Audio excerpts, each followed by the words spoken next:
Bienvenue pour cette vidéo de débat sur la question de Guénon par rapport à ses détracteurs chrétiens.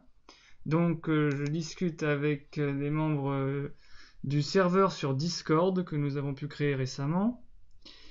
Et nous avons regardé quelques vidéos de certaines personnalités sur YouTube qui donc sont des détracteurs acharnés de Guénon, et notamment dans le monde catholique romain, donc chrétien, catholique romain, et nous allons examiner quelques-uns de leurs arguments ce soir. Je pense qu'on ne pourra pas faire tous leurs arguments, mais nous allons en faire un maximum. Et pour commencer, j'ai quelques petites précisions préalables à poser, parce que il faut vraiment d'abord définir un cadre quand on parle de ces sujets, parce qu'en fait c'est un sujet très profond, puisque en fait il s'agit de savoir si Guénon apporte véritablement quelque chose sur le plan spirituel, doctrinal, donc théologique,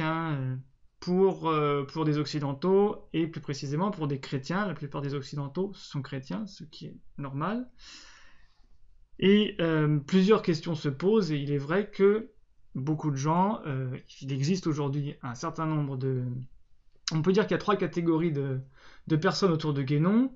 Il y a les guénolâtres, les gens qui sont guénoniens, qui ont lu beaucoup de livres de René Guénon et qui sont absolument des turiféraires, comme on dit. Des turiféraires irréductibles. Et il y a ceux qui sont intéressés par Guénon et qui ne savent pas forcément, qui ne sont pas forcément définitifs sur tout ce que dit Guénon, toutes les positions doctrinales de Guénon.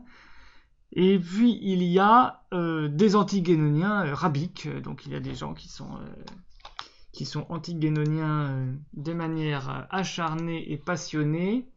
Et notamment, en général, c'est des gens qui se positionnent sur un point de vue religieux. Les gens qui ne se positionnent pas sur un point de vue religieux ou théologique, en général, ne se passionnent pas du tout pour René Guénon et ne lisent même pas. Voilà. Alors, donc, comme c'est un sujet assez grave, puisque les détracteurs de René Guénon, en fait, vont soulever des questions qui concernent leur foi. Alors, en préalable, ce que je voulais dire, c'est que comme c'est sur un sujet spirituel et théologique qui nous positionne dans le cadre chrétien, c'est tout à fait légitime de réclamer de quelqu'un de se positionner sur le plan de l'inscription dans une tradition, ce que Guénon faisait très rarement, mais moi je vais le faire puisque je pense que c'est assez honnête. Donc pour ma part, je suis chrétien pratiquant orthodoxe, d'une église apostolique, orientale plus précisément. Dans cette chaîne YouTube, donc Séminaire René Guénon, je ne fais cependant aucun prosélytisme. Je veux juste contribuer à éclairer les esprits et aider dans la démarche de prise de conscience intellectuelle et spirituelle pour vivre la vraie vie, qui ne peut être que traditionnelle, selon moi, au sens métaphysique bien sûr. Ensuite, autre point essentiel, la vérité ne s'établit pas par des débats. Donc ça, il faut le dire dès le départ, il faut que ça soit extrêmement clair. Ça serait une illusion de croire que on va établir la vérité, on va défendre la vérité par des débats. Ça n'est pas possible. Il faut faire la critique de la raison, comme dit Kant, à savoir que la raison humaine et tout ce qui en découle, comme le débat raisonné, les arguments rationnels, tout ça, ça ne peut avoir pour objectif de dévoiler la vérité, ni même de défendre la vérité. Donc mon but ici n'est en aucun cas de dévoiler, de révéler, de défendre ou de confirmer la vérité. La vérité, c'est ce qui est. C'est ce qui est déjà et en soi. On est préparé à la voir telle qu'elle est, ou bien on reste aveugle. Parfois, il nous reste des voiles, mais nous tentons de voir à travers, partiellement, dans le meilleur des cas. C'est la connaissance par reflet, comme dit saint Paul. Donc je n'ai absolument pas pour but de convaincre des personnes dont les oreilles seraient fermées pour entendre. La gnose, par exemple, la gnose ou l'ésotérisme n'ont absolument pas besoin d'être défendus face à l'Église, à une théologie, à l'exotérisme par exemple. ça serait complètement stupide, et ça serait n'avoir rien compris à l'essence ni de l'ésotérisme ni de l'exotérisme. L'ésotérisme, c'est l'essence profonde de ce qui est. L'exotérisme, c'est ce qu'on en dit, c'est ce qui apparaît à l'extérieur, donc c'est ce qui se manifeste au monde. Donc on ne peut pas, dans l'absolu, débattre de l'ésotérisme, et on ne peut pas être ni pour ni contre l'ésotérisme ou l'exotérisme, puisque débattre, c'est déjà être dans l'exotérisme. D'ailleurs, les disputatio théologiques médiévales étaient dans un cadre exotérique, vraiment typiquement, scolastiquement exotérique, puisque c'est dans le cadre de l'exotérisation de ce qui est. Et on peut crier fort à un sourd, on peut crier très fort dans les oreilles d'un sourd, ou on peut aussi lui jouer la plus belle mélodie du monde, ça ne le rendra pas entendant. Ça ne rendra pas entendant un sourd de lui crier aux oreilles. Et donc les meilleurs arguments du monde ne peuvent pas convaincre quelqu'un qui est aveuglé mentalement. Donc le but de ces vidéos et du séminaire René Guénon, et je le rappelle ici, c'est uniquement d'éclairer un peu plus et d'aider ceux qui sont sur un cheminement vers la vérité et qui trouvent que ce que je dis les aide à avancer et qui ont des oreilles pour entendre, comme le disait le Christ. Donc si toute vérité est définie pour vous depuis l'origine jusqu'à la fin des temps et qu'aucune discussion théologique, spirituelle, doctrinale ne pourra jamais vous faire changer d'avis sur rien, eh bien, c'est pas la peine de continuer ce débat, c'est pas la peine de continuer cette vidéo, il est totalement inutile pour vous d'aller plus loin, allez faire de la théologie, allez lire un bouquin, allez prier, allez au cinéma, ça sera mieux que de continuer. Et même spirituellement, ça sera mieux pour vous, parce que si vous avez les oreilles fermées, vous forcez à écouter ou écouter quelque chose par pure distraction, alors que vous méprisez les gens qui parlent, c'est anti-spirituel et c'est même contre-initiatique. Enfin, c'est anti-spirituel, on va dire, pour parler de manière exotérique. Enfin, dans un langage exotérique, entre guillemets. Donc, mais si vous êtes prêt à écouter une argumentation qui sort de vos conceptions habituelles pour vous approcher de Dieu et de la vérité, alors peut-être que ce que je vais vous dire et ce que les autres éventuellement membres du Discord vont faire comme remarque, peut-être que tout cela pourra vous apporter quelque chose. Sinon, au revoir. Et dernière précision, avant de nous lancer dans la discussion, dans le vif du sujet, un chrétien, pour moi, et je l'affirme et je l'affirmerai toujours, un chrétien, ce n'est pas quelqu'un qui a été baptisé à l'église, qui va à la messe le dimanche et qui professe les dogmes orthodoxes. Un chrétien, c'est celui dont le cœur a été renouvelé, c'est celui qui est humble dans sa parole, qui va vers l'exactitude, l'équilibre, qui fait attention à ce qu'il dit, qui fait attention à ce qui se passe autour de lui, qui écoute, qui est dans l'écoute, qui a l'oreille attentive, qui a des oreilles pour entendre, et qui essaye d'être rigoureux dans la doctrine, sans œillère formaliste. Donc, un baptisé pratiquant qui se dit orthodoxe, qui est extrêmement orgueilleux et ignorant de tout un ensemble de choses sur lesquelles il s'affirme très péremptoire, et celui qui se juge, qui s'érige en juge d'autrui, pour moi, n'est pas chrétien. C'est pas chrétien, c'est quelqu'un qui est habillé en chrétien. L'habit ne fait pas le moine. Donc voilà. De la même manière que les pharisiens qui ont fait crucifier Jésus n'étaient pas de vrais juifs, entre guillemets, comme le disait Jésus, un vrai juif, moi je dirais plutôt judéen, puisque c'était le terme juif, c'était le terme grec, Iudaioi dans les évangiles. Jésus qui parlait d'un de ses apôtres qu'il avait, à propos de qui il avait dit que c'était un vrai judéen en qui il n'est pas de tromperie. Voilà. Et donc il y avait beaucoup de judéens, de faux judéens en fait. Voilà, alors maintenant là le débat avec donc nous allons aujourd'hui examiner le débat qui a été organisé par un monsieur qui s'appelle Amalek, qui a une chaîne YouTube qui s'appelle je ne sais plus comment, Amalek je crois d'ailleurs, et qui est donc qui se définit comme étant un catholique de tradition, et qui est bon, qui est, je dirais typiquement, alors je crois qu'il suffit de taper Amalek, il faut que je reprenne la vidéo, Amalek Guénon, et je crois que je vais le trouver très vite. Donc il a organisé avec voilà, avec Karl van der Eken, un autre youtubeur qui s'appelle Le Pèlerin, qui est aussi un youtubeur qu'on appelle catho-tradi, hein. Je pense que c'est la bonne catégorie. Il y a aussi Monsieur K qui appartient à la sphère d'égalité et réconciliation. Et une autre personne que je ne connais pas exactement. Voilà. Donc vidéo qui s'appelle Comprendre René Guénon tout simplement. Alors, je vais prendre les questions d'abord qu'on m'a posées sur le chat et auxquelles j'avais promis de répondre. Alors...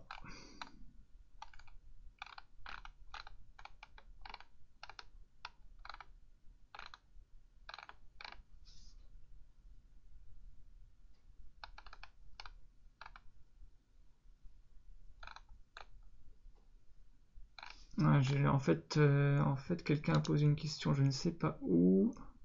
Bon, tant pis, alors je vais... Bon, ceux qui sont là, vous pouvez m'envoyer donc les questions, renouveler les questions sur le fil questions pour le salon oral. Comme ça, remettez des questions ou les remarques que vous avez dans cette vidéo, c'est-à-dire les arguments utilisés que je n'aurais pas relevés. Donc je vais regarder ce que j'avais relevé moi et je vais me lancer là-dessus. Et si vous voulez intervenir, donc vous signalez. Alors ce qui est tout à fait fascinant, c'est que donc le propriétaire de la chaîne qui diffuse ce débat, hein, comme vous l'avez vu si vous avez regardé cette vidéo, donc Amalek, et donc il est l'animateur de ce débat, c'est Greg, donc Greg de Noach, voilà, Gregorovitch sur le visuel, Greg qui est l'animateur du débat et qui interroge Amalek, qui est propriétaire de la chaîne YouTube qui diffuse cette vidéo. Il interroge Amalek, qui est donc qui intervient en tant que spécialiste de cette question. Et alors, il avoue lui-même, donc Amalek, ce catholique de tradition qui va défendre la théologie et attention la doctrine sérieuse. Je cite: la crise du monde moderne. J'en ai lu quelques passages. C'est des morceaux de Guénon que j'ai pu lire sur tel ou tel sujet. Mais il ne faut pas valider sa pensée. Plus loin, il va dire, voilà, je cite un peu plus loin, il ne faut pas valider sa pensée. Voilà. Donc, je ne sais pas si vous imaginez, c'est-à-dire que le petit livre introductif à Guénon, qui est très facile à lire, enfin qui était plutôt facile à lire, La crise du monde moderne, et qui est quand même passionnant, qui est quand même un des livres peut-être les plus fondamentaux du XXe siècle, et ben il ne l'a pas lu, le livre de Guénon. Donc voilà, ce livre de Guénon, ce livre élémentaire, vraiment de bac à sable, il ne l'a pas lu, mais il peut être un intervenant très important d'un débat autour de la doctrine sérieuse sur Guénon. Donc on voit très bien que déjà, les autres intervenants du débat auraient dû lui dire tout de suite, bon bah... peut-être il faudrait que tu te dispenses de participer parce que quand même ça décrédibilise, voilà, ça discrédite un petit peu ton autorité doctrinale en la matière. Il faudrait peut-être éviter de se discréditer.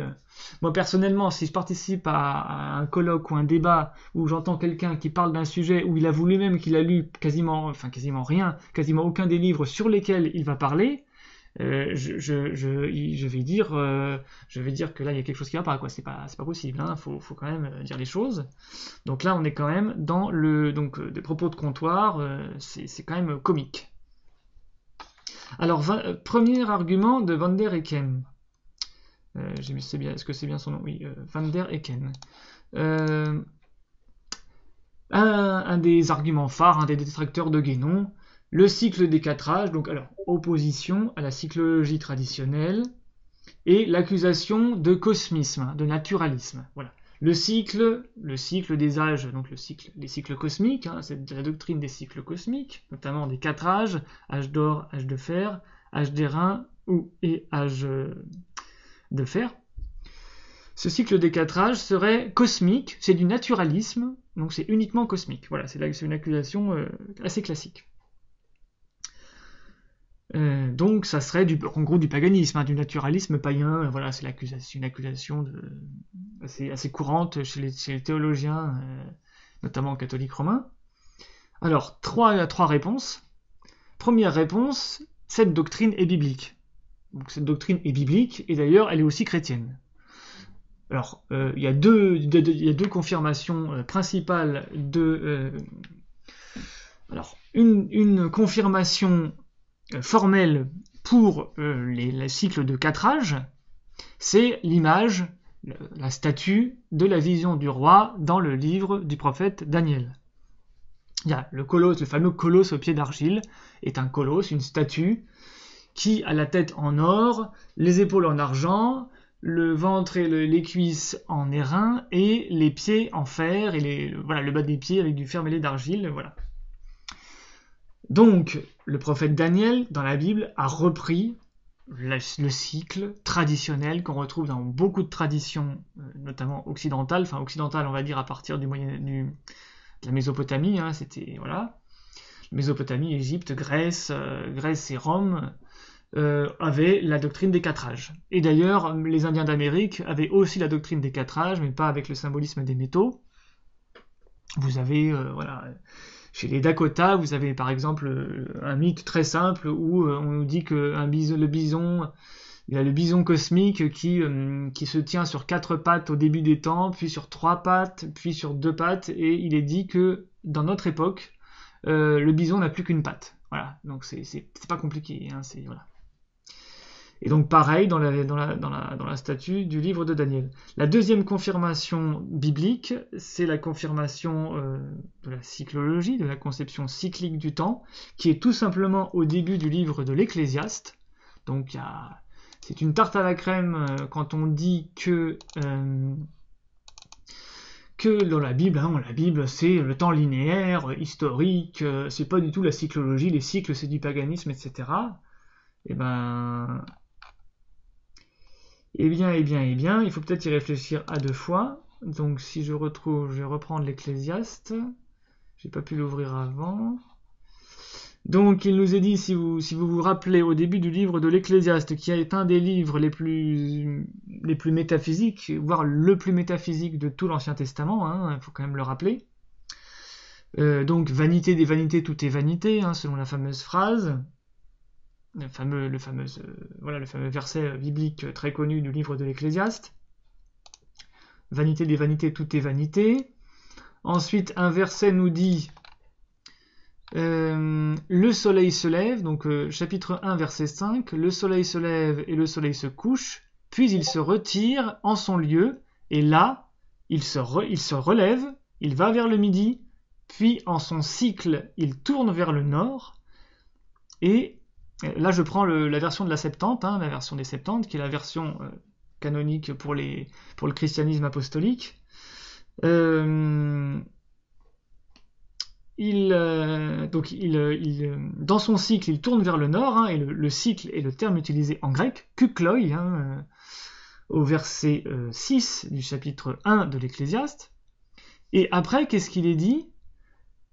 L'esprit va tournant en cycle. Kukloi, kuklon. Donc kuklon, il tourne en cycle, kukloi par des cycles. Hein.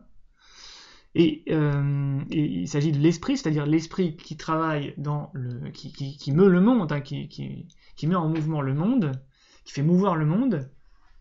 Et l'esprit retourne selon ses cycles. Donc la phrase d'après, il insiste encore dessus.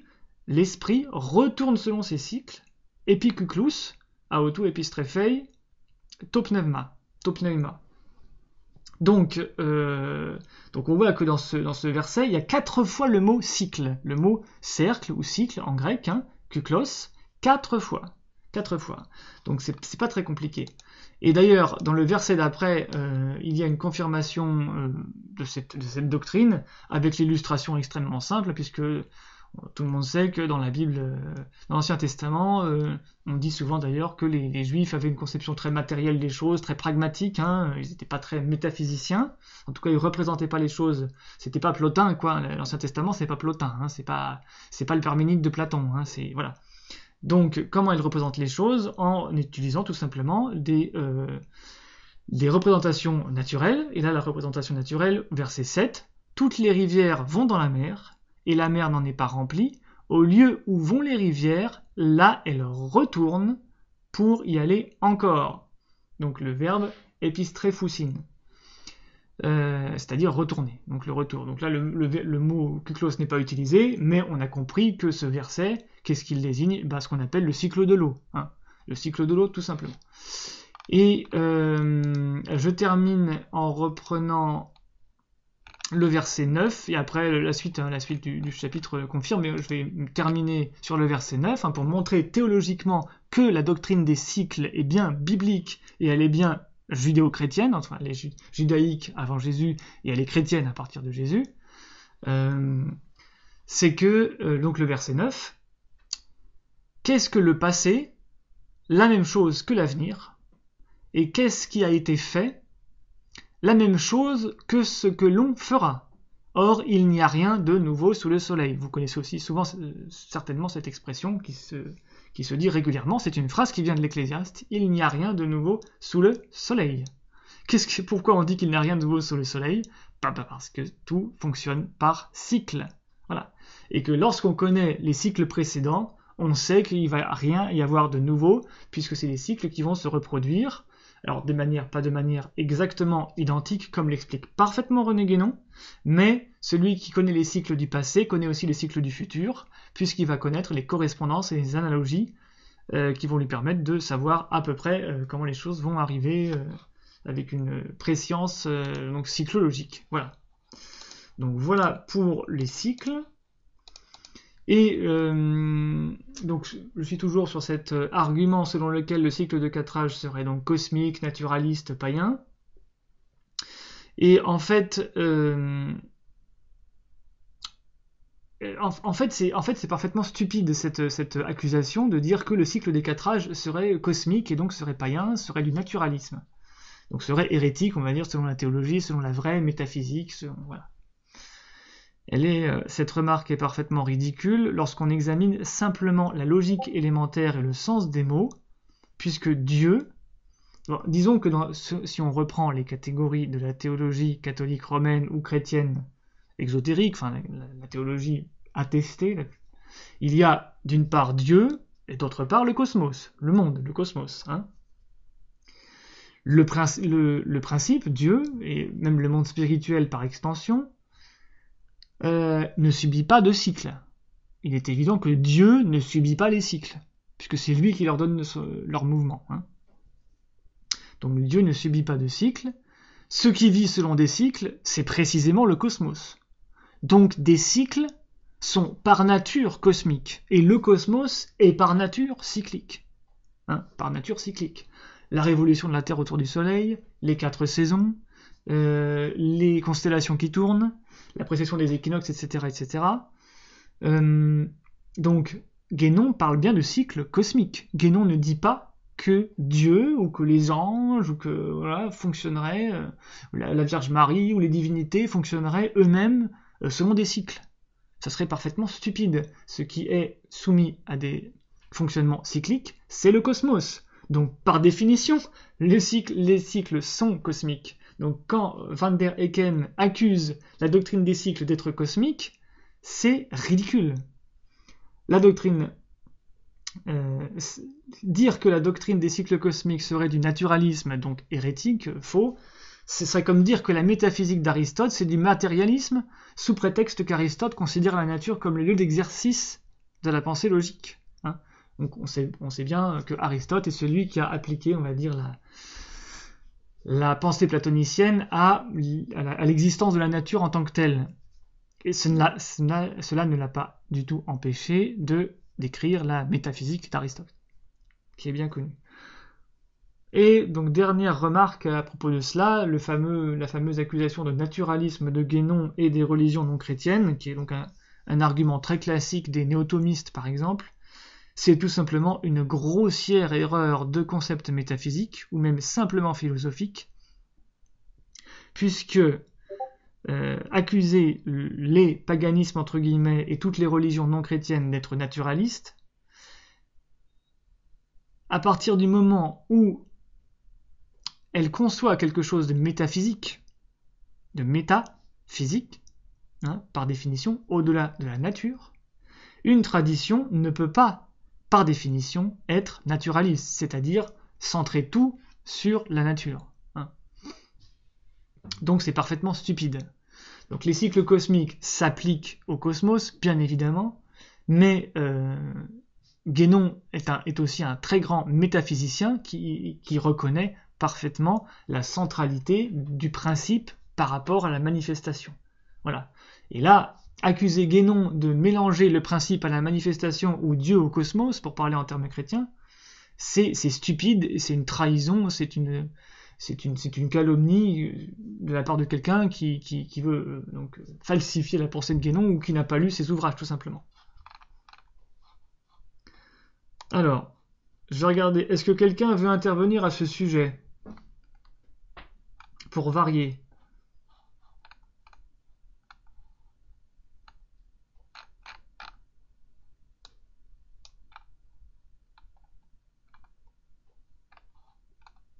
Personne ne veut intervenir à l'oral?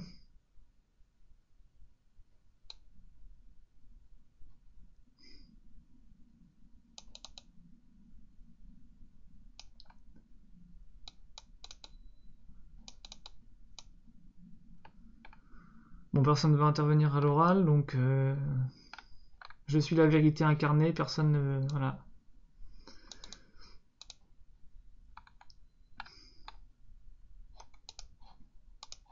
Alors, je vais prendre vos questions et après je continuerai...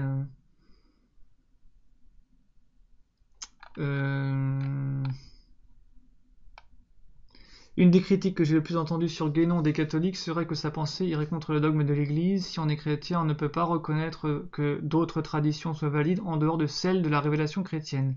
Par ailleurs, j'ai pas mal remarqué que beaucoup de contradicteurs semblent aussi confondre la notion de tradition primordiale avec celle de syncrétisme. Alors sur la tradition primordiale, dans la vidéo de Amalek et de Van der Hecken, là, donc comprendre René Guénon, ils reviennent dessus et ils essayent de très rapidement définir le syncrétisme selon Guénon et la synthèse. Donc ils le font de manière un peu simpliste, mais sans trahir totalement ce que dit Guénon, en tout cas quand ils en font la présentation basique. Que la pensée de Guénon serait contre le dogme de l'Église, oui, c'est d'accord, mais c'est un peu imprécis comme accusation. C'est en quoi, il faut dire en quoi, hein, contre quel dogme de l'Église, voilà, Guénon serait avec quel dogme Guénon serait incompatible, hein. Alors, on ne peut pas reconnaître que d'autres traditions soient valides en dehors de celles de la révélation chrétienne. Oui, bah c'est la doctrine hors de l'Église, point de salut. Mais même beaucoup de théologiens chrétiens ont reconnu qu'on pouvait concevoir les choses différemment. Donc voilà. Après, il est évident que quelqu'un qui s'en tiendrait au point de vue exotérique aurait par définition, aurait par essence, on va dire, une conception selon laquelle il n'y a qu'une seule tradition valable, comme n'importe quelle personne appartenant à un exotérisme, voilà, et qui se situerait vraiment dans un cadre exotérique. Et donc, voilà, une personne qui est d'une part qualifiée uniquement pour l'exotérisme et qui est en plus encadrée par des conditions religieuses particulièrement exotériques, ne peut effectivement pas envisager que d'autres traditions soient valides en dehors de celles de la révélation chrétienne. Oui, c'est sa manière de vivre la tradition, et donc plus particulièrement la tradition chrétienne, donc on ne peut pas faire autrement. Il est certain qu'on ne peut pas faire boire un âne qui n'a pas soif. Voilà, on ne peut pas. Et s'il n'a pas soif, bah, s'il veut pas boire, c'est qu'il n'a pas soif. Et s'il n'a pas soif, on ne va pas le forcer à boire, c'est tout. Monsieur K affirme que Guénon serait une lecture dangereuse pour la jeunesse, une idée de pourquoi. Bah voilà, là c'est pareil, c'est une question un peu trop générale. Il dit pourquoi, parce que ça fait avancer dans la gnose, et la gnose serait pleine d'hérésie, parce qu'il y aurait incompatibilité entre la doctrine de Guénon et la doctrine du christianisme. Voilà, c'est ça son idée. Et Monsieur K, il se considère comme étant catholique de tradition, donc comme Guénon ne se situe pas dans la pure théologie chrétienne de la tradition catholique romaine, eh bien, voilà, il est dangereux, voilà, c'est tout.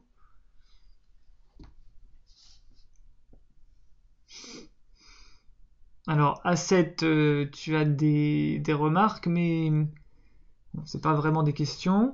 Donc, si tu veux intervenir à l'oral, tu fais signe. Comment la perspective... Oui, alors vas-y. Ah, bah, moi je trouvais que c'était une question qui est intéressante d'un point de vue chrétien. C'est quid de l'individualité dans la relation spirituelle menée, conclue par l'initiation? C'est une question que les gens se posent beaucoup et aussi quand ils font un discours, quand ils comparent les religions, c'est est-ce que l'individualité pardon, se dissout un peu dans, dans le grand dans un principe premier ou le brahman ou ça dépend. Ou est-ce que l'individualité pardon, est sauvegardée et joue un rôle encore dans le salut? Oui, c'est une question très classique. Hein, c'est une question très classique, même à la limite qui s'est posée dès le deuxième siècle. Hein, dès le deuxième siècle, chez les premiers théologiens de l'Église, hein, les premiers auteurs chrétiens même. Euh, la réponse, elle dépend du point de vue auquel on se place. Pour les théologiens classiques, c'est la vision béatifique, hein, ce qu'on appelle la vision béatifique, le paradis. Mais pour les mystiques, vous pouvez toujours chercher si ça fait autrement, si c'est autre chose que ce que j'ai dit.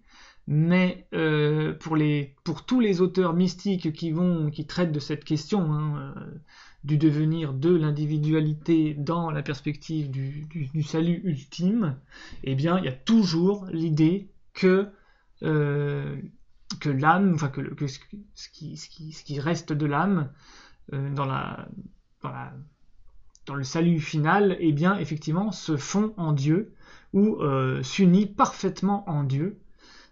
Voilà, c'est quand même ça que disent tous les mystiques. Hein. C'est vraiment le message de tous les mystiques.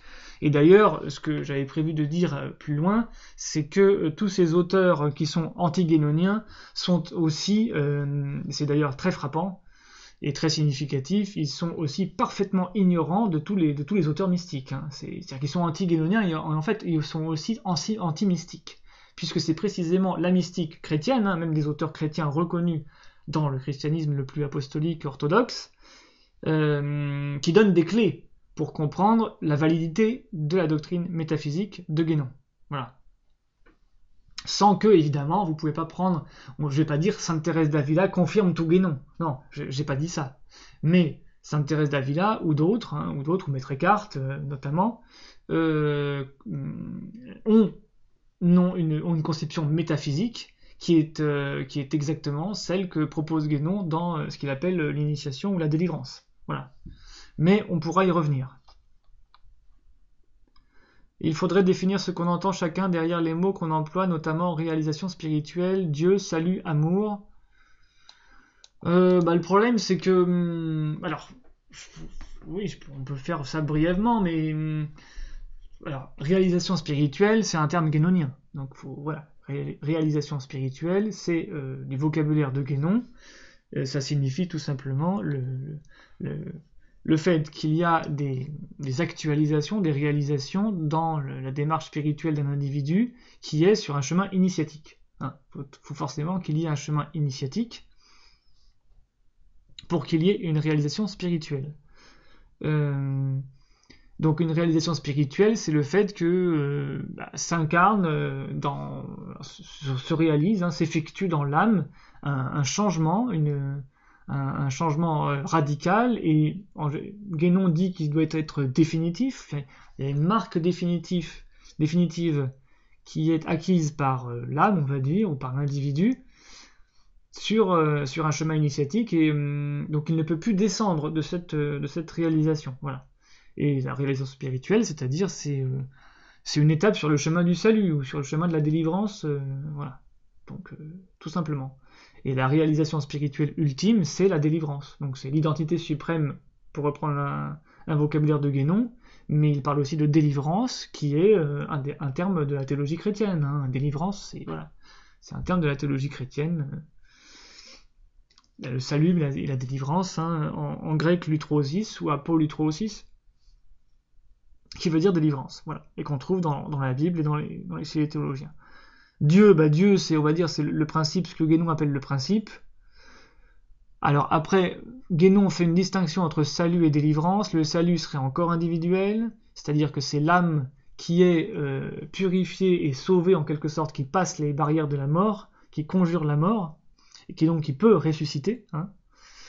Tandis que la délivrance, ça serait justement cette accession ultime à l'essence divine. C'est-à-dire que... Et donc là, justement, il y aurait perte de l'individualité. Et d'ailleurs... il y a un article, alors Guénon ne traite pas cette question, je crois, explicitement. Moi, ce que j'ai trouvé, c'est un article de Julius Evola, qui explique d'ailleurs, qui fait des remarques tout à fait pertinentes sur la conception de l'immortalité de l'âme. Et d'ailleurs, j'ai entendu une conférence d'une théologienne orthodoxe, qui avait des remarques extrêmement intéressantes. Alors, elle essayait d'être ambiguë parce que, effectivement, si elle allait à fond dans la théorie qu'elle proposait, elle était quasiment hérétique d'un certain point de vue dogmatique. Mais elle explique très bien que beaucoup de pères de l'Église, notamment des premiers pères de l'Église, l'âme n'est pas par nature immortelle. Elle ne l'est pas par nature. Elle est capable d'immortalité, ce qui est très différent. Et plus précisément, par la foi, par le salut justement, par le salut, l'âme est rendue capable d'immortalité. Donc voilà pour cette... Bon, amour, je vais pas te définir ce que c'est que l'amour. Je vais pas te le définir, c'est quand même un petit peu trop général. Alors, dans la vidéo, il parle de la connivence de Guénon avec des satanistes ou des francs-maçons. Pas de grande opposition contre Crowley, pas de mots sur Sabbatai Tsevi et Jacob Frank. Guénon ne parle pas beaucoup du judaïsme et qui connaissait Tsevi et Frank avant que Gershom Scholem en parle. Donc, quelle était la question ? Si René Guénon est farouchement opposé à Crowley, hein, il déteste Crowley, Guénon dit à plusieurs reprises dans ses comptes rendus que Crowley était un escroc satanique, enfin un sataniste, un spirit théosophiste, une sorte de théosophiste délirant. Donc, voilà.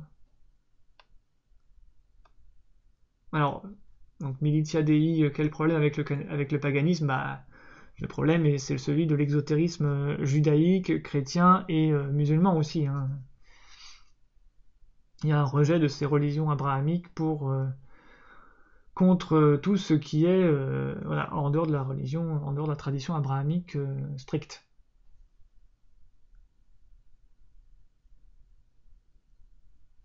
Okay.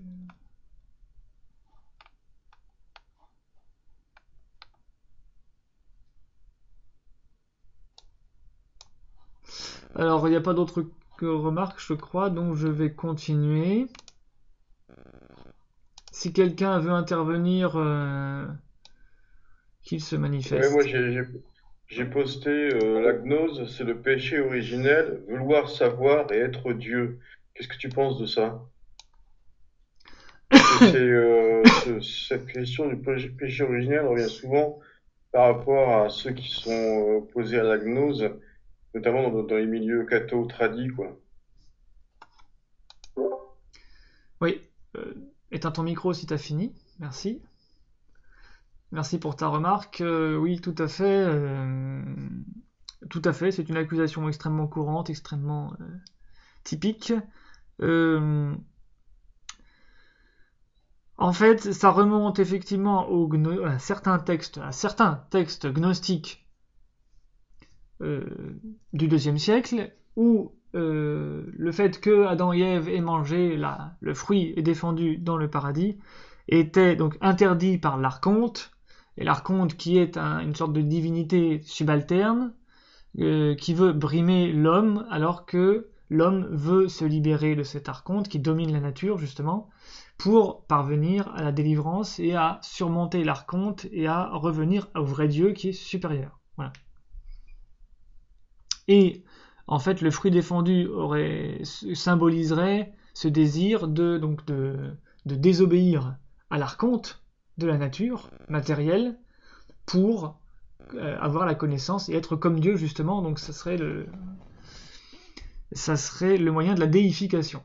Alors le problème, c'est que justement la doctrine de la déification, mais elle est chrétienne aussi, c'est-à-dire que les pères de l'Église, et d'ailleurs elle est très connue dans la théologie notamment orthodoxe, on appelle bien la voie mystique la déification. Hein. La déification, la théosis, ça veut dire déification. Donc après, ça nous ferait rentrer, je ne vais pas trop développer sur ce sujet parce que je l'ai beaucoup étudié, mais c'est pas le sujet ici. Mais pour faire bref, le simple mot nous apprend que lorsqu'on accuse l'humain, lorsqu'on accuse des gnostiques ou les gens qu'on taxe de gnosticisme ou d'hérésie, de vouloir par la gnose se faire comme Dieu, comme Adam et Ève ont mangé la pomme et ont voulu se faire comme Dieu, etc. Et donc voilà, vouloir se faire comme Dieu, ça serait hérétique en soi. Mais théosis, ça veut dire se faire comme Dieu. Donc c'est dans le mot même. Donc si le salut, c'est dans le mot même donc la théosis qui est, je le répète, hein, pour que ce soit bien clair, la théosis c'est reconnu dans la théologie orthodoxe. Hein, voilà. Donc la théosis, la déification, ce qui veut dire déification, ou divinisation si vous voulez, c'est pareil. Donc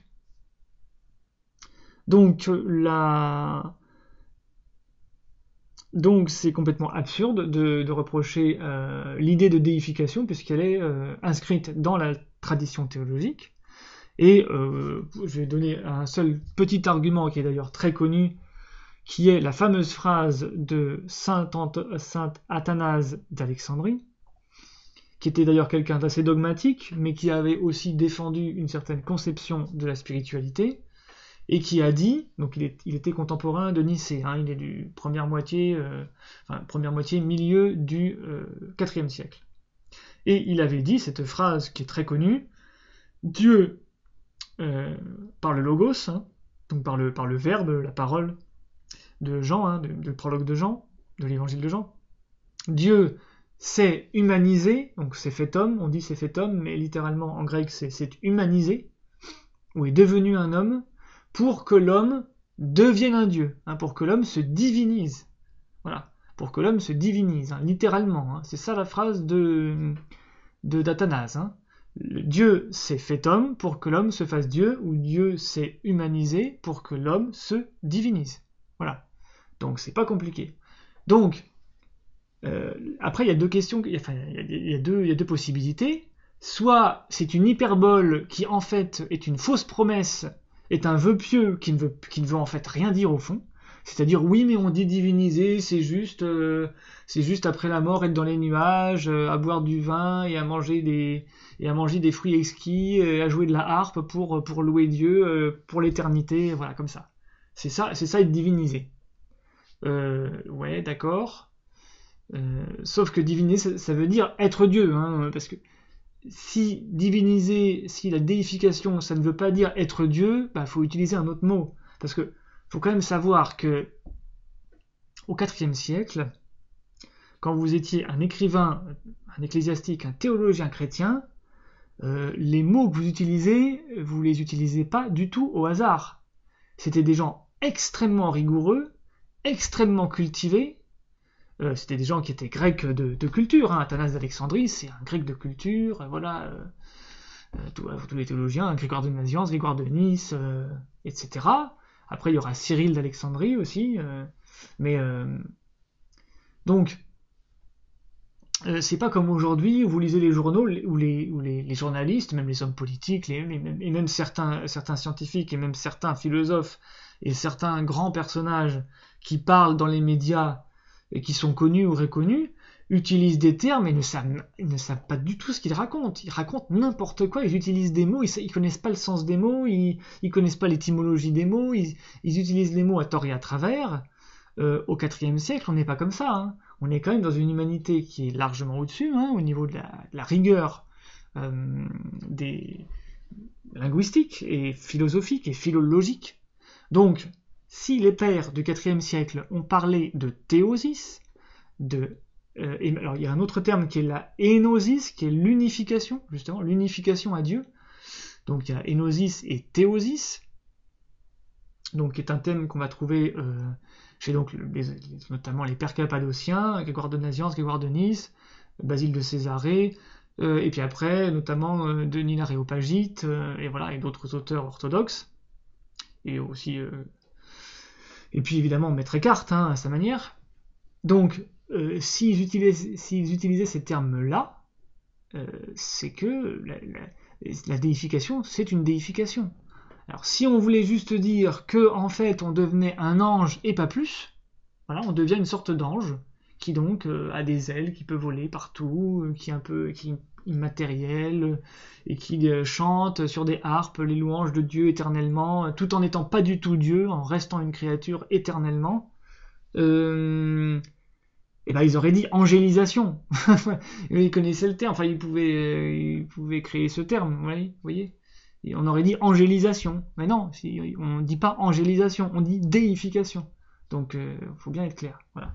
Bon, je ne développe pas, mais c'était juste pour ce sujet. Alors, autre accusation contre Guénon, il n'y a pas de transcendance. Il n'y a pas de transcendance. Donc voilà, ce qui est un corollaire de l'accusation de naturalisme, hein, de panthéisme naturaliste. Voilà, Dieu serait dans la matière, dans la nature, dans le cosmos, et il n'y aurait pas de transcendance de Dieu. Donc ça, c'est une de ces vulgates donc erronées, une calomnie mensongère, ignorante, une caricature particulièrement désinformée, ignorante de Guénon, et même des traditions de manière générale. C'est une véritable contre-vérité, un mensonge, une calomnie, tout ce que vous voulez. Donc l'idée que Guénon serait purement émanatiste, alors cette idée est traitée par Guénon dans son article Le Démiurge. Alors je n'ai pas encore fait de vidéo de cours dans le séminaire René Guénon sur le Démiurge.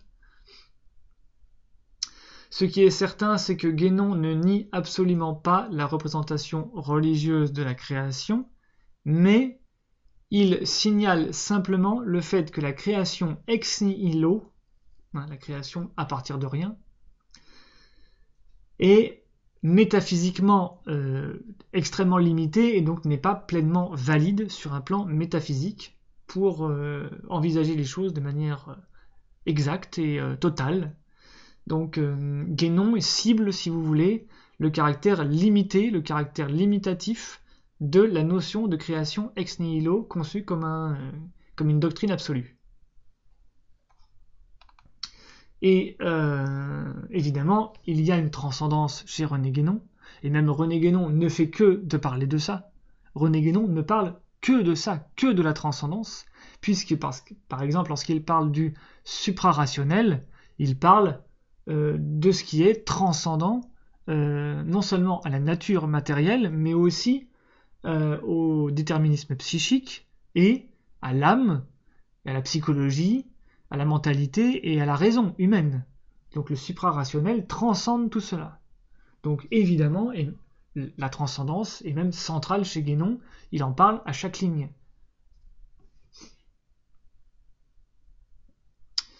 Alors, j'ai préparé des citations sur la notion d'émanatisme. Donc Karl van der Hecken et quelques autres accusent Guénon donc d'être émanatiste, c'est-à-dire que la création, ce serait une sorte d'expansion de Dieu lui-même. donc accusation de panthéisme. Le monde ne serait qu'une sorte d'appendice de Dieu. Voilà. Et encore, j'exprime ça de manière plus claire que eux, parce que eux le disent très très mal, ils n'arrivent pas véritablement à représenter les choses clairement. Mais le problème, c'est que Guénon a un raisonnement métaphysique et théologique extrêmement clair et extrêmement structuré pour remettre en cause le caractère purement métaphysique de la doctrine de la création ex nihilo. Alors, là encore, je ne vais pas m'étaler sur cette question, je vais simplement citer ce qu'il dit pour montrer que son raisonnement se tient d'un point de vue métaphysique. Alors, il nous dit, donc la question c'est émanation ou création. Dans son texte, le Démiurge, René Guénon ne nie pas la représentation de la création, il dit simplement que c'est une représentation qui est métaphysiquement limitée et qu'on ne peut pas s'y tenir totalement. Donc, je cite, « Il est évident que le parfait ne peut pas engendrer l'imparfait, car si cela était possible, le parfait devrait contenir en lui-même l'imparfait à l'état principiel, et alors il ne serait plus le parfait. L'imparfait ne peut donc pas procéder du parfait par voie d'émanation. Il ne pourrait alors que résulter de la création ex nihilo. Mais comment admettre que quelque chose puisse venir de rien, ou, en d'autres termes, qu'il puisse exister quelque chose qui n'est point de principe? D'ailleurs, admettre la création ex nihilo, ce serait admettre par là même l'anéantissement final des êtres créés, car ce qui a eu un commencement doit aussi avoir une fin. Et rien n'est plus illogique que de parler d'immortalité dans une telle hypothèse. Mais la création ainsi entendue n'est qu'une absurdité, puisqu'elle est contraire au principe de causalité, qu'il est impossible à tout homme raisonnable de nier sincèrement, et nous pouvons dire avec Lucrèce, ex nihilo nihil, ad nihilum nihil posse reverti. Donc d'ailleurs, je crois qu'il ne traduit pas, mais c'est une phrase très simple. De rien, il n'y a rien. De rien, il n'y a rien. Donc rien ne peut venir de rien. Et rien ne peut retourner à rien. Voilà. Donc ce qui retourne à rien, c'est rien. Voilà. Donc René Guénon rejette la notion de création ex nihilo au sens strict et littéral. C'est-à-dire que si vous prenez un rien et vous mettez un Dieu tout-puissant à côté, il est absurde de croire qu'un Dieu tout-puissant qui vivrait à côté d'un rien prendrait ce rien et en ferait quelque chose. Puisque ça veut dire que cette chose procéderait du rien et métaphysiquement c'est impossible. Voilà. Et donc cette chose que Dieu créerait retournerait aussi au rien absolu. Hein, et puisque ce qui serait éternel, c'est Dieu. Hein. Il n'y a qu'une seule éternité, et cette éternité, elle est nécessairement en possession de Dieu, dans la théologie chrétienne, bien tout à fait logiquement. Hein. Donc il n'y aurait aucune éternité, aucune immortalité en dehors de Dieu. Donc si quelque chose est voué à l'immortalité, comme le dit très bien d'ailleurs Platon dans le Phèdre, l'âme, si elle a cette potentialité d'immortalité, ça veut dire qu'elle a une origine dans l'immortalité. Hein. Donc je développe pas, mais en gros c'est l'idée.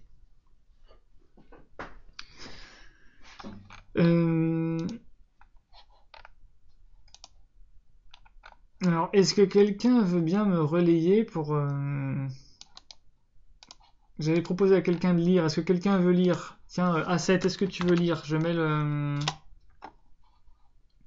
cette citation de Guénon que j'ai mis dans le chat. Très bien, puisque tu me le demandes. Il faut se garder tout aussi soigneusement d'une autre erreur contraire. Celle qui consiste à vouloir voir une contradiction ou une opposition quelconque entre l'idée de création et cette autre idée à laquelle nous venons de faire allusion, et pour laquelle Le terme le plus juste que nous ayons à notre disposition est celui de manifestation, aperçu sur l'ésotérisme islamique et le taoïsme, chapitre 9, création et manifestation. Voilà, merci.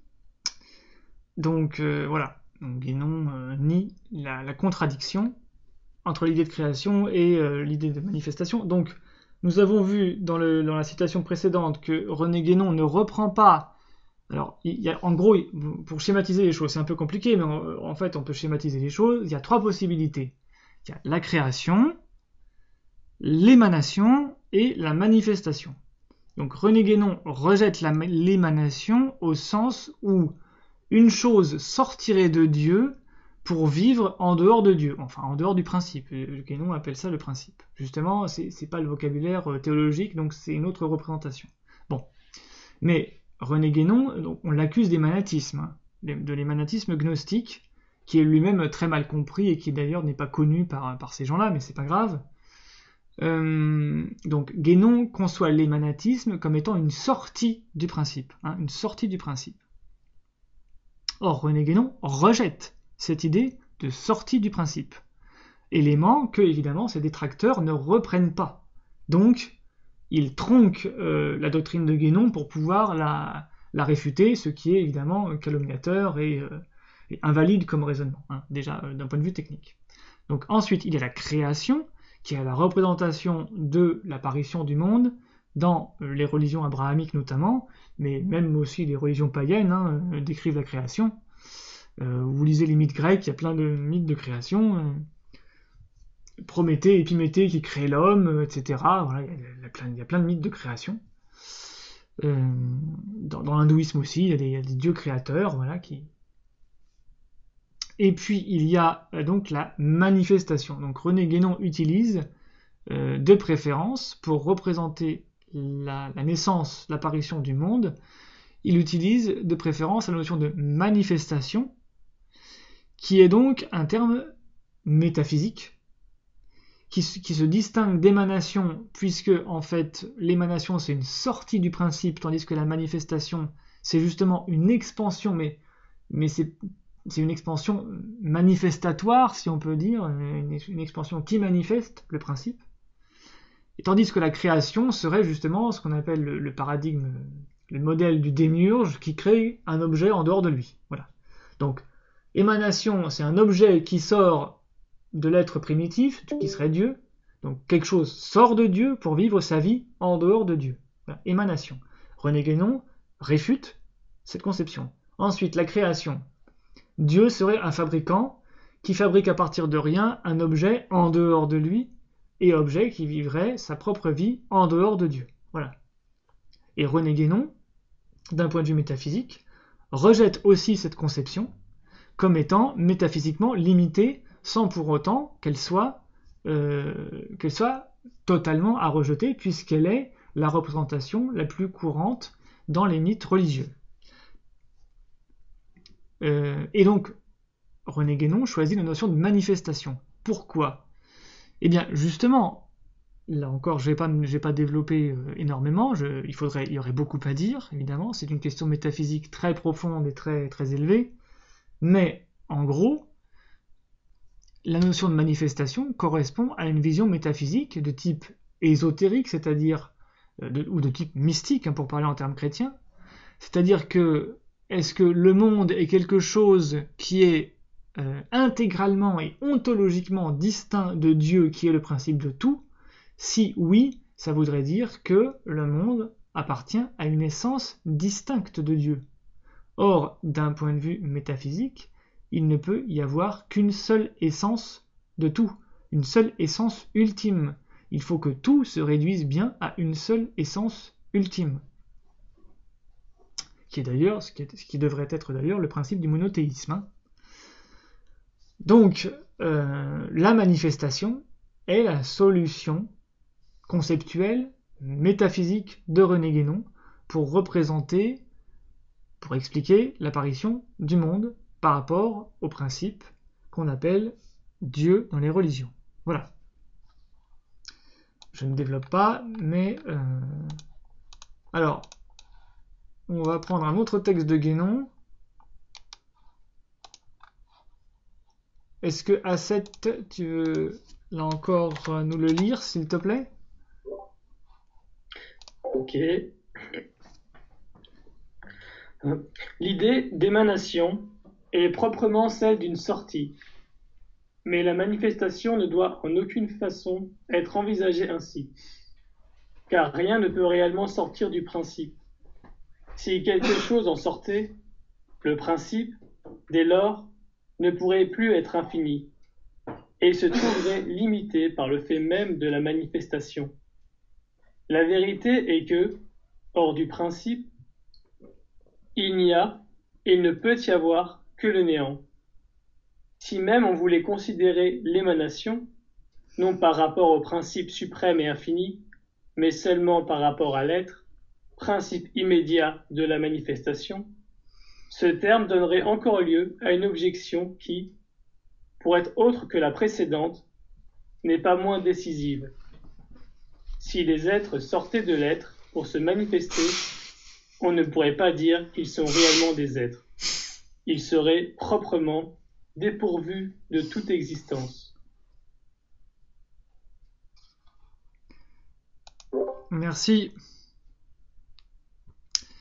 Donc, on voit que René Guénon se situe bien là sur un terrain théologique et ontologique, parce que pour lui, Dieu, c'est l'être.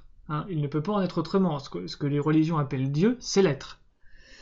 Et le problème, c'est que sur ce plan-là, le discours religieux dogmatique, on va dire de manière typique thomiste de saint Thomas, de Thomas d'Aquin, pour parler en termes thomistes, le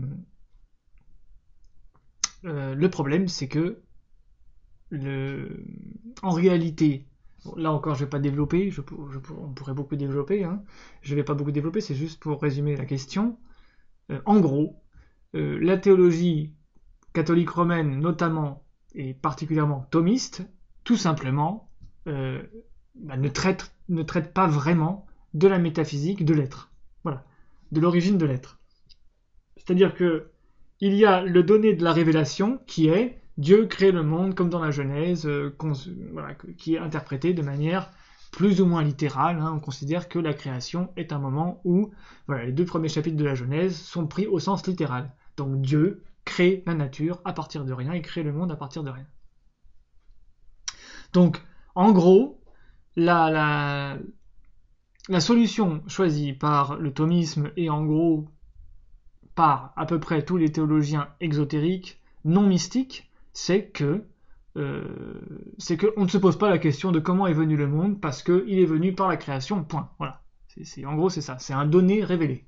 C'est le donné de la révélation. Donc il n'y a pas d'ontologie chrétienne en fait. Il n'y a pas d'ontologie.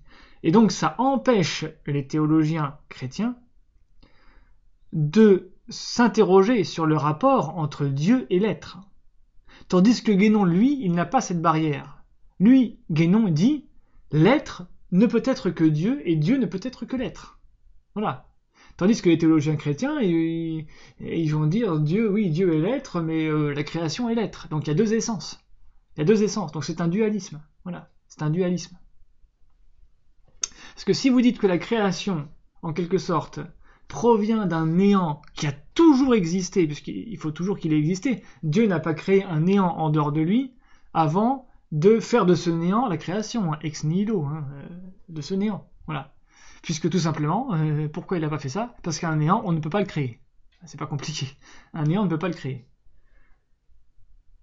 Donc les théologiens sont coincés. Voilà, les théologiens sont coincés, sauf les théologiens qui reprennent la théorie, la vision platonicienne christianisée, déjà judaïsée par un certain Philon d'Alexandrie, qui a réinterprété la Genèse avec un point de vue métaphysique, justement, qui a ensuite été repris par notamment Clément d'Alexandrie, puis Origène, puis une certaine tradition qui s'appelle l'origénisme. Mais ça, je ne développe pas. tradition qui a été ensuite anathématisée et considérée comme hérétique dans l'Église. Hein, il faut le rappeler. Voilà. Enfin, dans l'Église, en tout cas, de manière générale, sauf par certains mystiques, et qui est revenu sous un certain vocabulaire par Maître Eckhart. Voilà, avec Maître Eckhart. Donc, là, je signale aussi, très brièvement, sans développer, que Guénon ne connaissait pas les gnostiques chrétiens en détail, hein, il connaissait assez mal les gnostiques chrétiens, d'ailleurs qu'il n'avait pas les textes, puisque les textes ont été découverts en 1945, hein, et ont été traduits et publiés dans la deuxième moitié du XXe siècle, après sa mort. Donc les gnostiques chrétiens d'ailleurs n'utilisaient pas forcément le terme d'émanation. Bon, d'une part, ils n'étaient pas latins, ils ne parlaient pas l'immense majorité n'utilisait pas le latin, ils utilisaient le grec ou d'autres langues comme le copte par exemple. Et il manifestait, enfin dans les mythes gnostiques, vous trouvez des représentations de la création où effectivement le monde est d'abord manifesté justement par des émanations, mais des émanations qui sont justement à l'intérieur de Dieu. À l'intérieur de Dieu, donc ce qui ne correspond pas à l'idée que Guénon se fait des émanations qui sortent. Hein. Guénon dit qu'il rejette l'émanation dans le sens où elle sort du principe. Mais dans les mythes gnostiques, les véritables essences restent en Dieu. D'où l'idée du plérome. Hein. Ils appellent ça le plérome, qui est la plénitude de Dieu lui-même. Hein. Et donc en réalité, le gnosticisme est un émanatisme interne à Dieu. Mais bon, c'est pas grave. On va pas développer ici.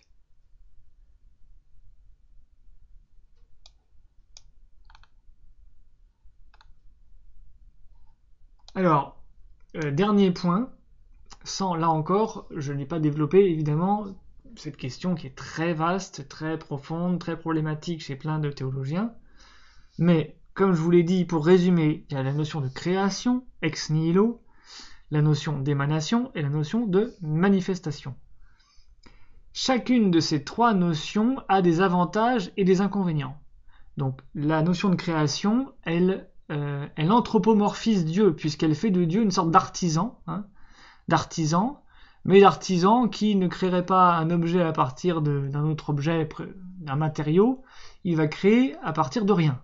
Hein, voilà, on va dire que c'est à partir de rien. Mais, d'une part, ça reste un artisan qui crée un objet extérieur à lui. D'autre part, il y a un problème à penser que à partir du rien, à partir de vraiment ontologiquement du rien, il pourrait exister quelque chose. À moins que cette chose soit en réalité d'une essence illusoire et retourne au bout d'un moment au rien. Donc si Dieu créait tout pour le rien, ça n'aurait pas tellement de sens. Hein. Et ce n'est d'ailleurs de toute façon pas le message des religions. L'humain par exemple, ou même les âmes humaines, les âmes terrestres, ne sont pas vouées au néant. Voilà. Ce n'est pas du tout le message des traditions, de toutes les traditions. Donc si elles ne sont pas vouées au néant, ça veut dire que là où elles retournent, là d'où elles viennent, ce n'est pas le néant. Voilà. Ensuite, bon, l'émanation, la manifestation, je ne reviens pas dessus. Je voulais juste dire que ces trois notions ont des avantages et des inconvénients au niveau métaphysique pour décrire exactement et rigoureusement l'existence du monde par rapport à Dieu. Ces trois notions limitées. Elles ne peuvent pas venir à bout du mystère, puisque c'est quand même un mystère. Comment le monde est-il venu à l'existence à partir du principe, le Big Bang, tout ça, voilà, ces notions. Les scientifiques se débattent à propos du Big Bang, comment ça a pu exister, ou, voilà, il n'y avait pas de temps avant le Big Bang, donc le point de la matière, avant qu'il y ait du temps, comment il pouvait même y avoir de la matière, etc. Bon, on appelle ça des apories, hein, c'est-à-dire il y a un moment, le raisonnement, la recherche, même l'imagination ne peut pas parvenir, l'imagination humaine ne peut pas parvenir à comprendre ce mystère, y compris avec des mots qui seraient des données de la révélation. Et c'est là où les théologiens chrétiens, qui ont un point de vue très exotérique, ont vraiment une sorte de naïveté il faut dire une sorte de stupidité affligeante, qui est de croire que puisque la révélation scripturaire et théologique leur donne des mots, et ben ces mots sont vrais. C'est parfaitement stupide. Un mot n'est vrai que si tu lui donnes un contenu, que si tu le comprends. Un mot n'est vrai que pour la personne qui le comprend. Donc un mot en lui-même ne véhicule rien. Il ne véhicule rien. Donc le donné de la révélation, il doit être porté par quelqu'un qui lui donne du sens, et il doit être entendu par quelqu'un qui a des oreilles pour entendre. Donc le mot en lui-même n'a à la limite pas de valeur métaphysique. Donc brandir un des trois mots création, émanation, manifestation, et en exclure les autres serait une erreur, parce que ça serait rendre des mots absolus, comme si le mot création ou manifestation résolvait tout le mystère. C'est impossible, parce que seul Dieu détient ce mystère de la création. Donc si quelqu'un voulait savoir définitivement comment le monde est apparu ou est sorti de Dieu, ou comment il est apparu à partir de Dieu, eh ben il faudrait être en Dieu pour le savoir. Voilà, il faudrait être en Dieu. Et Dieu est indicible. En définitive, il est indicible, ineffable, inexprimable, que ce soit pour les gnostiques ou pour la théologie sérieuse. D'ailleurs, faut-il le rappeler, saint Thomas d'Aquin avait voulu avant de mourir, il avait demandé qu'on brûle toutes ses œuvres. C'est aussi quelque chose qu'il faudrait rappeler aux thomistes. Saint Thomas d'Aquin voulait qu'on brûle toutes ses œuvres. C'est quand même un signe qui se disait que, c'est-à-dire qu'il a entrevu l'absolu, et il a vu que l'absolu, par rapport à l'absolu, tout ce qu'il avait écrit, qui était très rationalisant quand même, c'était un peu se fourvoyer finalement par rapport à l'absolu, et ne valait rien par rapport au caractère ineffable de Dieu. Donc tous les mots sont relatifs, tous les mots peuvent être relativisés et complétés par d'autres mots et d'autres conceptions, à condition bien sûr qu'on soit dans une recherche métaphysique de la vérité et qu'on ait les oreilles pour entendre ça.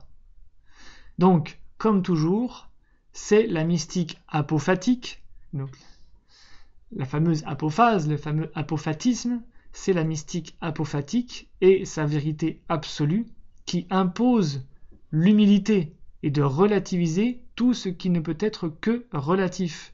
Un mot est relatif.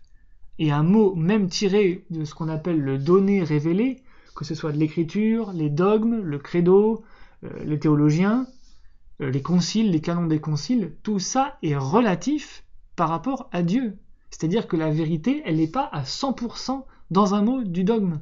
C'est impossible. La vérité, elle n'est à 100% que en Dieu. Seul Dieu est absolu. Tout ce qui est en dehors de Dieu est relatif, et aucun mot n'est absolu comme Dieu. Aucun mot ne peut maîtriser en quelque sorte la dissibilité de Dieu, le caractère exprimable de Dieu. Voilà. Sinon, ça voudrait dire qu'on pourrait maîtriser Dieu par un mot. Voilà. Donc c'est impossible. Et ça, ce que je viens de dire, qui est fondamental en théologie métaphysique sérieuse, ça ferme définitivement la bouche à tous les exclusivistes religieux antiguénoniens, puisque aucun d'entre eux, du coup, ne peut brandir un mot comme un absolu, et un mot dogmatique, et le mettre à égalité avec Dieu. On ne peut pas mettre un mot à égalité avec Dieu. C'est Dieu qui a le dernier mot sur tout, en quelque sorte. À moins qu'on commette une évidente hérésie théologique. Donc voilà, ça c'était très important à dire. Est-ce que vous avez des remarques par rapport à ça, ou des questions ?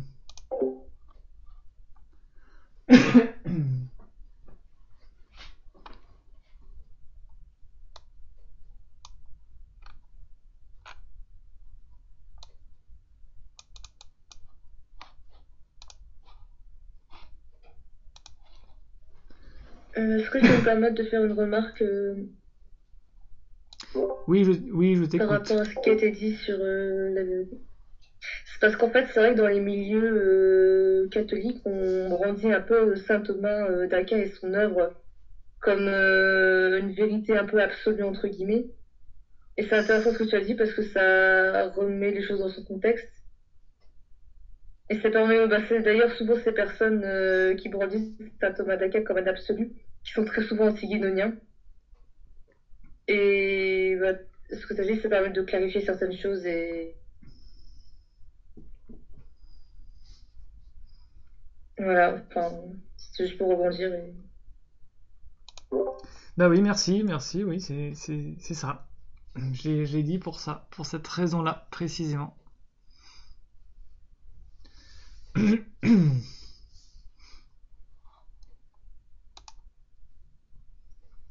Donc après, bon... Je vais bien représenter Vas-y, on t'écoute. Une frange pas très féministe pour le coup. Est-ce que tu peux rappeler ce qu'est le principe pour Guénon et aussi ce qu'est le principe pour les chrétiens? Par exemple, il y a une tendance chrétienne, Dieu se révèle à Moïse par le Yahvé, je suis celui qui est, puis Dieu se révèle aussi par la Trinité, la relation. Est-ce qu'on peut déduire que le principe pour les chrétiens, c'est la relation, donc l'amour, et comme dirait Paul, plus il y a d'amour dans l'homme, plus il existe. Ça rappelle un peu ce que tu disais là, par rapport à Platon, enfin que l'âme est en capacité d'immortalité. Voilà, si vous pouvez rebondir là-dessus.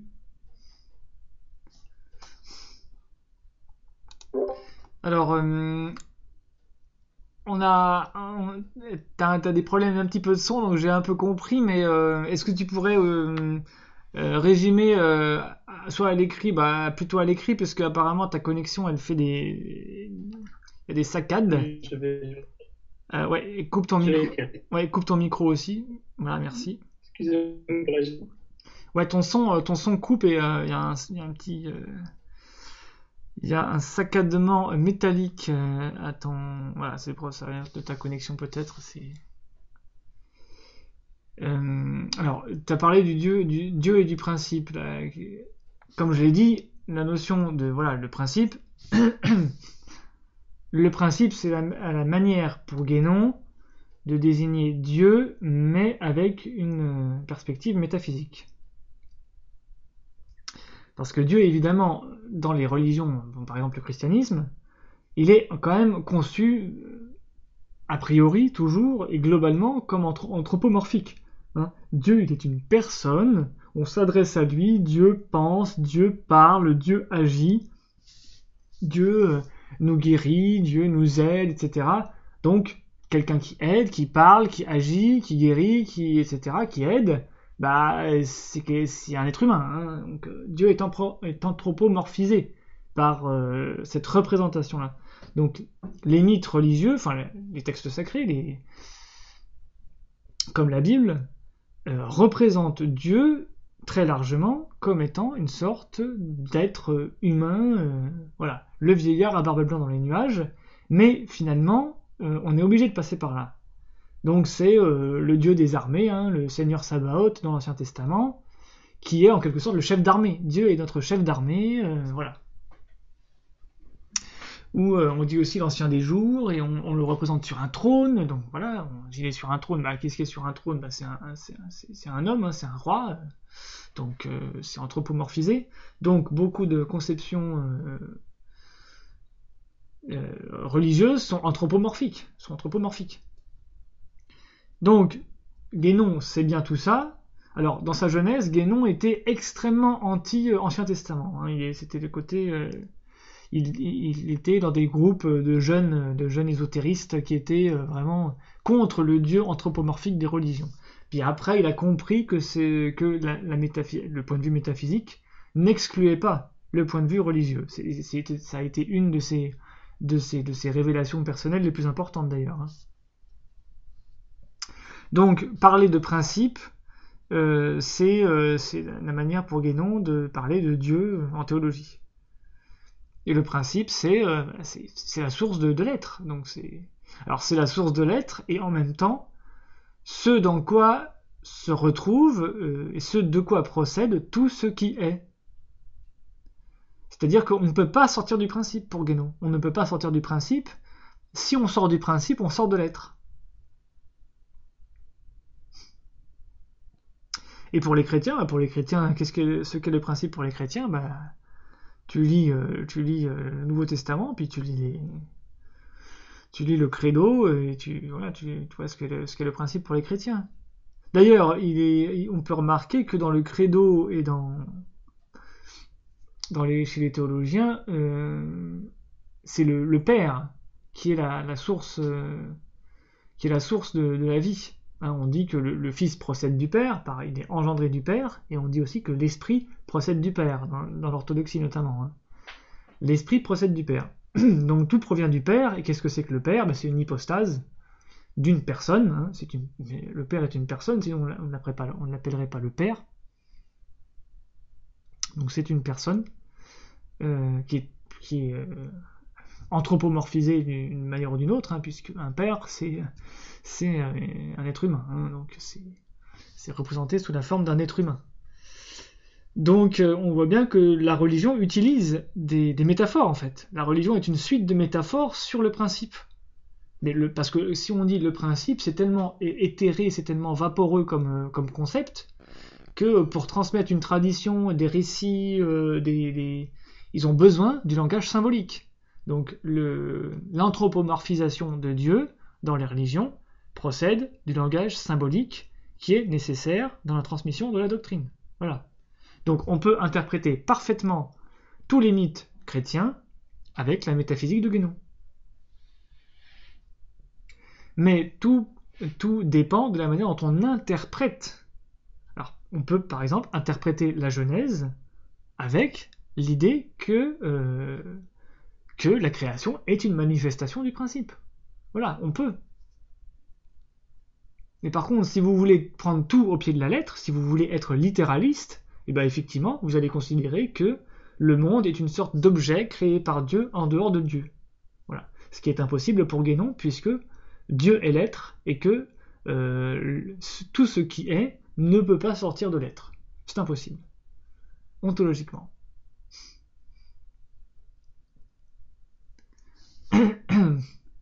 Est-ce que la tradition chrétienne et Guénon sont d'accord sur ce qu'est le principe? Ça dépend ce que tu appelles la tradition chrétienne. Si tu appelles la tradition chrétienne les mystiques, la tradition chrétienne dans ce qu'elle a de plus spirituel, oui, nécessairement. Nécessairement. Maintenant, si tu appelles la tradition chrétienne certains dogmes ou certaines suites de dogmes pris au sens littéral, eh bien non. Oui, tu voulais dire?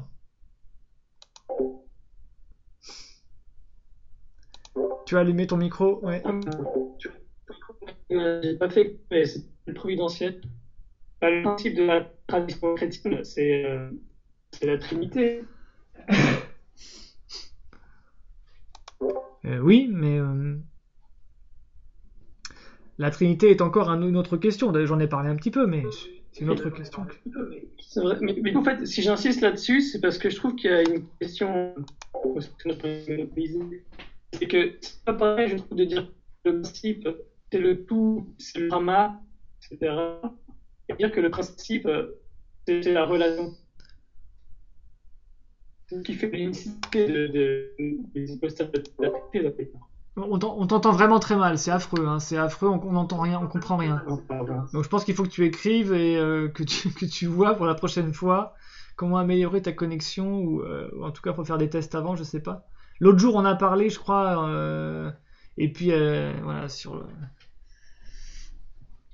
Mais là, on comprend rien. Bon, moi, là ce soir, je sais très bien que des sujets nous peuvent amener dans des considérations très longues. Déjà, il faudrait reprendre le texte, il faudrait reprendre les dogmes, etc. Il faut interpréter sur pièce. Hein. Là, j'ai fait des résumés plus ou moins caricaturaux, hein, des petites synthèses plus ou moins caricaturales. Et je suis obligé. Mais je l'ai fait de manière, au moins, la plus méthodique possible, la plus synthétique possible et la plus honnête possible, ce que ne font pas, évidemment, tous les détracteurs anti-guénoniens qui parlent de Guénon en ayant lu quelques extraits de la crise du monde moderne. Donc voilà, c'est... Alors, je vais... Non, mais moi j'ai pas parlé de Brahma. Hein. J'ai pas parlé de Brahma. La Trinité, c'est encore autre chose, puisque la Trinité, la Trinité, c'est la manière dont les théologiens chrétiens ont essayé d'élucider le mystère de Dieu à partir de la révélation christique. évangélique. Donc Dieu se manifeste par un Fils, il est donc Père, et le Fils ensuite est remplacé dans le monde par la présence du Saint-Esprit. Donc il y a le Père, le Fils et le Saint-Esprit, et cette Trinité nous permet d'entrevoir le mystère de Dieu. Donc du coup, la Trinité devient un dogme qui est très important dans la tradition théologique, puisqu'elle nous permet d'entrevoir le mystère de Dieu dans le cadre de la révélation chrétienne et de ses symboles. Symboles que sont le Père, le Fils et le Saint-Esprit dans l'Évangile, par exemple. Voilà.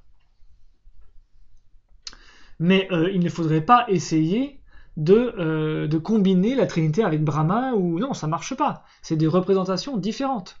Voilà. Avec le Brahma ou les divinités hindoues, etc. Ça serait du syncrétisme, justement. Par contre, on peut lire chaque tradition avec des concepts, avec l'aide de concepts métaphysiques, comme principe et manifestation, sans que ce soit contradictoire, puisque la métaphysique étant purement spirituelle et étant au-delà du langage, en tout cas, les termes métaphysiques, théoriques comme principe, manifestation ne sont pas des termes de symboles religieux, anthropomorphiques, ça n'empêche pas qu'on puisse utiliser les deux.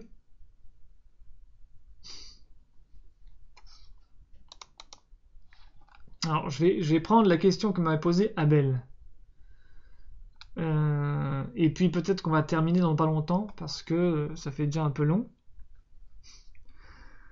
Donc, question de Abel. Amalek dit lui-même que l'ésotérisme est absent du christianisme car le message est destiné à tous et non à une élite.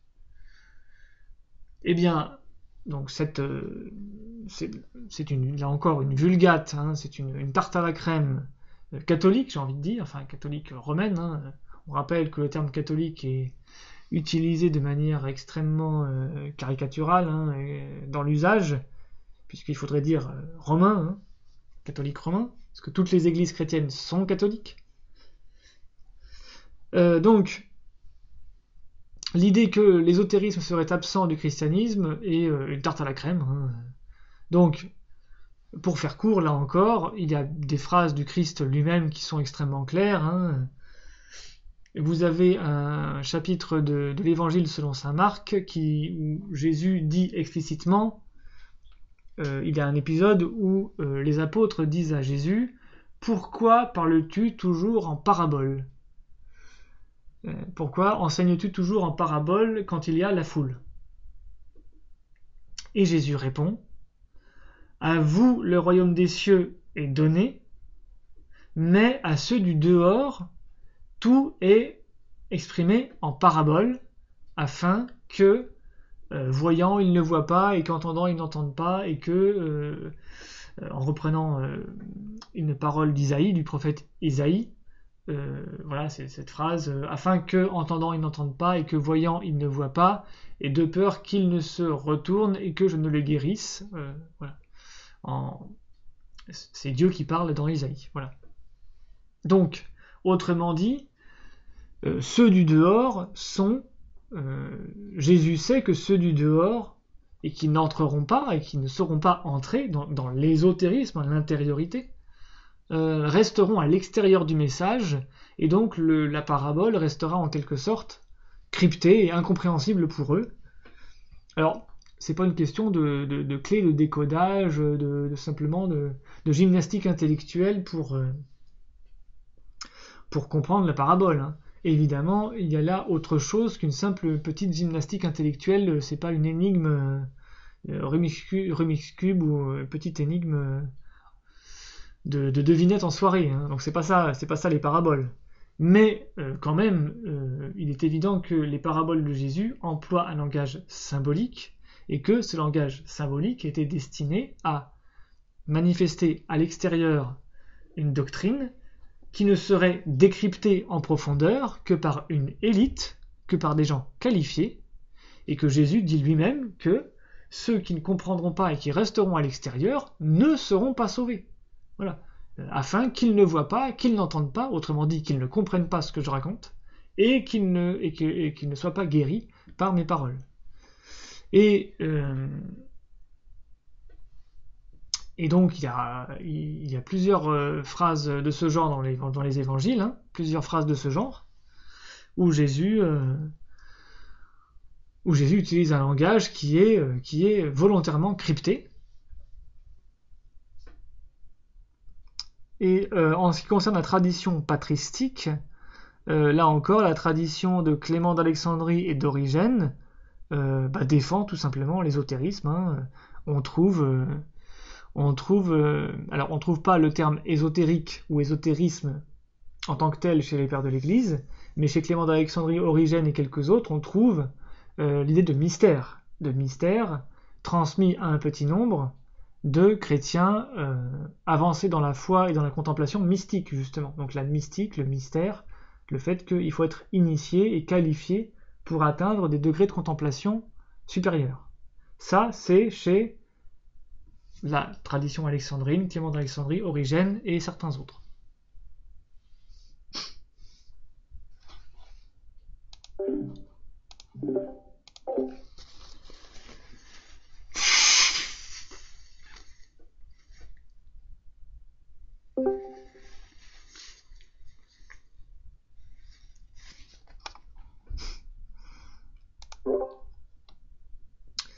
Donc voilà, si personne ne veut intervenir, je vais proposer d'arrêter là pour ce soir, parce que moi je ne vais pas faire 5 heures d'affilée.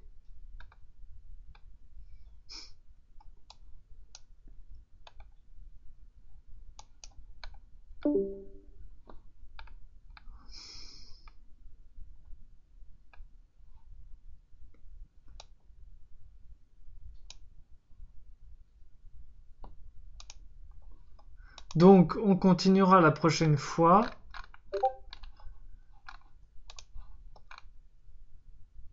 Et voilà, si personne n'a d'autres... Voilà. Donc bonne soirée à vous. Et à bientôt. Préparez d'autres remarques, d'autres questions si vous regardez ces vidéos.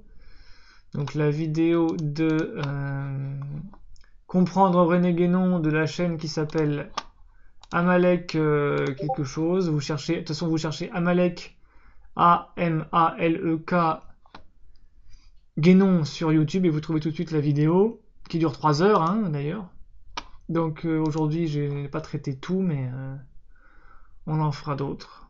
Voilà. Donc bonne soirée et à bientôt. Et que le principe soit avec vous.